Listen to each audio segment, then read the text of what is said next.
शुरुआत कर रहे हैं आज की सबसे बड़ी खबर के साथ। पहलवान वर्सेस बाहुबली, तो क्या खींचतान में कुश्ती की बलि? पिछले कई महीने से पहलवान और बाहुबली में कुश्ती की बलि दी जा रही है।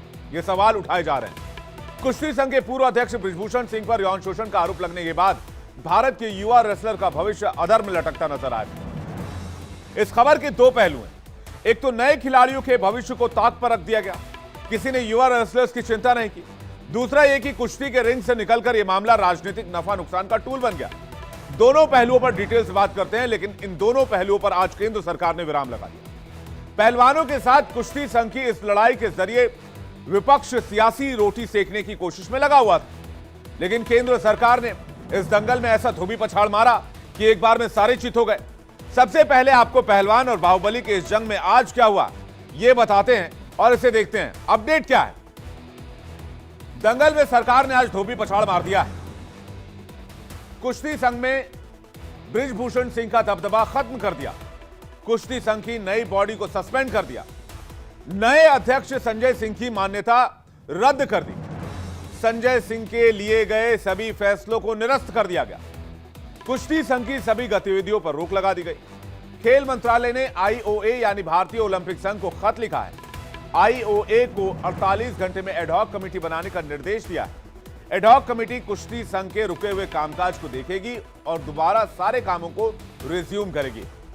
बताया जा रहा है कि खेल में पारदर्शिता लाने के लिए इस कमेटी का गठन किया गया है। नए एडहॉक कमेटी का काम WFI की हर दिन की गतिविधियों पर ध्यान रखना होगा।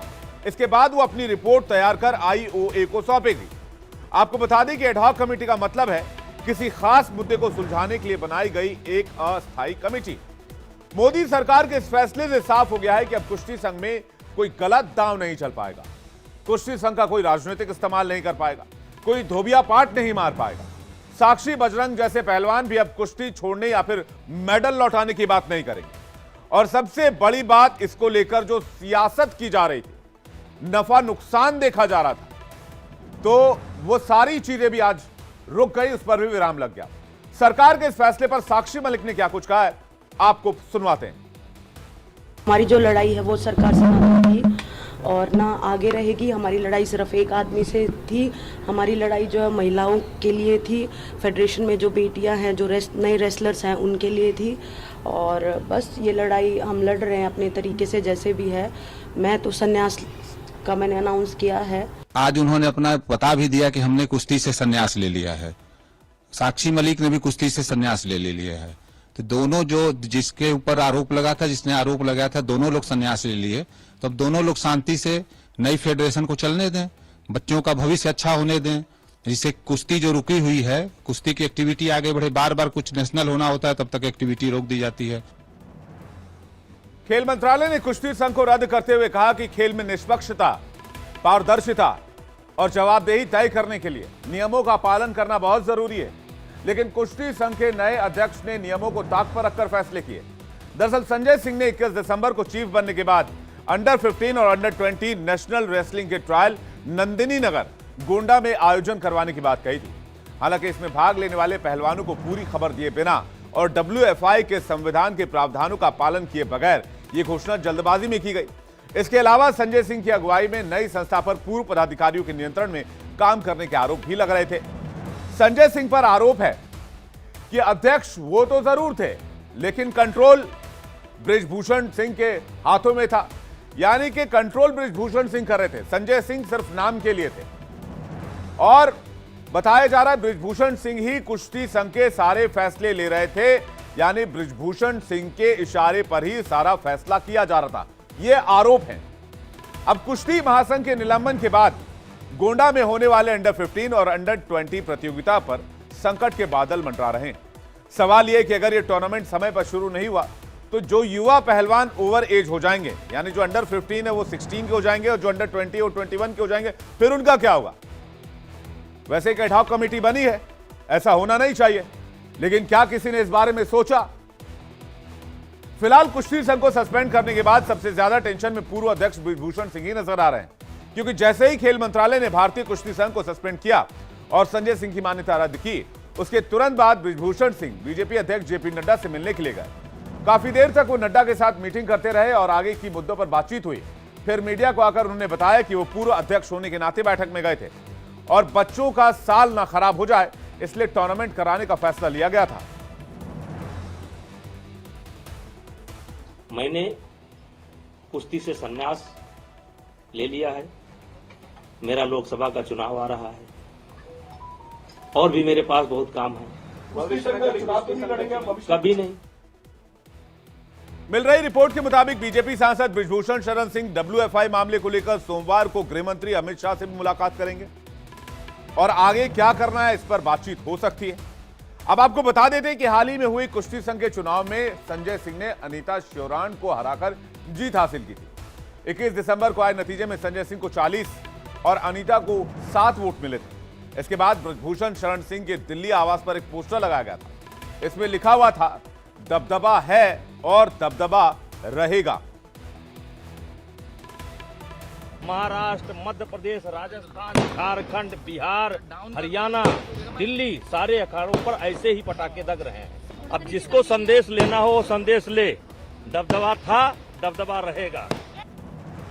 बृजभूषण सिंह के इस बयान के बाद बवाल मचा हुआ था। पहलवानों ने संजय सिंह पर WFI के पूर्व अध्यक्ष बृजभूषण सिंह का करीबी होने का आरोप लगा दिया और एक नया दंगल शुरू कर दिया। यौन शोषण के आरोप लगने के बाद जिस तरह से बृजभूषण सिंह के खिलाफ पहलवानों ने आंदोलन चलाया था, उसी तरह से कुश्ती संघ के नए अध्यक्ष संजय सिंह और बृजभूषण सिंह के खिलाफ भी पहलवानों ने दोबारा मोर्चा खोल दिया।